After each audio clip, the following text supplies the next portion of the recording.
కాదు జ్ఞానం. భగవద్గీత అంటే మతము కాదు ధర్మం. భగవద్గీత అంటే ఉత్తమ జీవన విధాన మార్గము, ఉన్నత వ్యక్తిత్వ వికాస బోధన. అలాంటి ఈ భగవద్గీతను మనమందరం చదివి, ఉన్నదందరం చదివి ఎంతో పుణ్యం చేసుకున్నాము. ఎంతో అదృష్టాన్ని మనకిచ్చిన ఈ శివాజీ మాస్టర్ గారికి నా శిరస్సు వచ్చి నమస్కారం చేస్తున్నాను. శ్లోకం చదువు.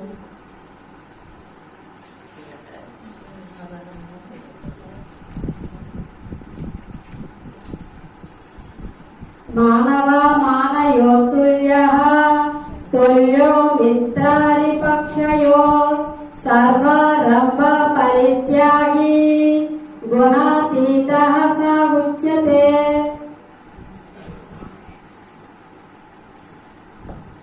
తాత్పర్యం: మానవ మానవుల యందు, మిత్రుల యందు, శత్రువుల యందు సమభావము కలవాడు. దేహ నిర్వహణకు ఆవశ్యకమగు కర్మలు తప్ప తన ప్రయోజనము కొరకు ఎట్టి కర్మలు చేయనివాడు. త్రిగుణాలను అధిగమించి బ్రహ్మభావం పొందుతాడు. విశేషార్థం: పరమాత్మ స్థితి యందున్న త్రిగుణాతీతుడు స్వభావ సిద్ధముగా దేనిని పట్టించుకొనడు. అతనికి ఎట్టి భావ వికారములు ఉండవు. మానవ మానవులు, ప్రియాప్రియములు, శత్రుమిత్రులను భేదభావము, నిందాస్తుతులు, లోకాడంబరముల యందు రాగము మొదలగు భావ వికారములన్నీ లోక దృష్టిని అనుసరించి చెప్పబడినదిగా సాధకులు గ్రహించాలి.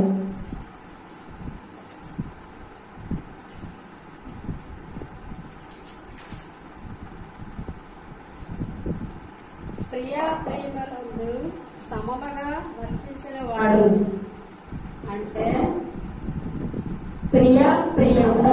ప్రియము అంటే ప్రియము అప్రియము, ఇష్టము అయిష్టము. అంటే ఒక వ్యక్తి పట్ల ఇష్టము ఉండకూడదు, అయిష్టము ఉండకూడదు, సమభావంతో చూడాలి. నిందాస్తుతుల యందు మానవ మానవుల యందు సమానత్వం చూడు తీరుడలో. అవునా?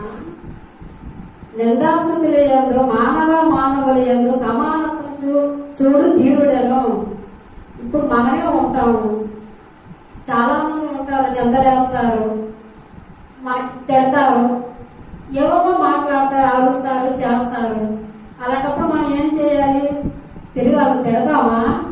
తిట్టకూడదు. మనం సైలెంట్ గా ఉండాలి.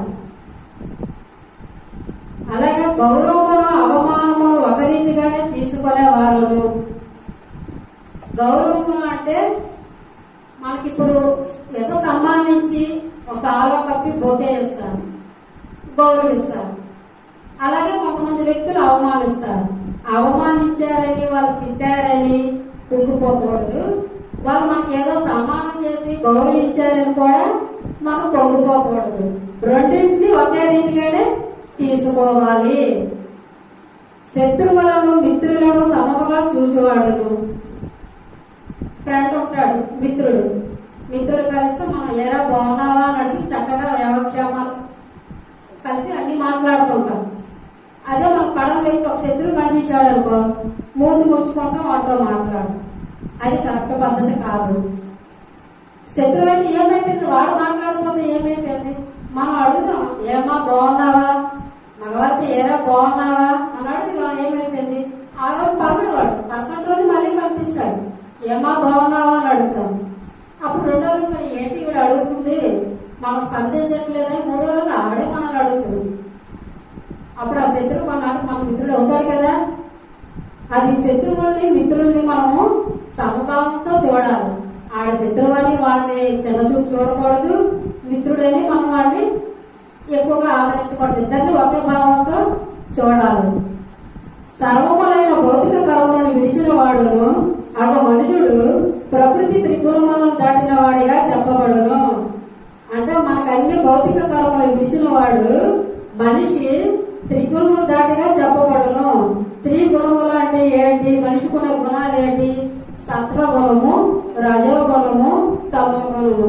ఈ మూడు గుణాలు ప్రతి మనిషిలో ఉంటాడు. ఒక్కొక్క మనిషి సత్వగుణంలో ఉంటాడు, ఒక్కొక్క మనిషి రజోగుణంలో ఉంటాడు, కొంతమంది వ్యక్తులు తమ గుణంలో ఉంటారు.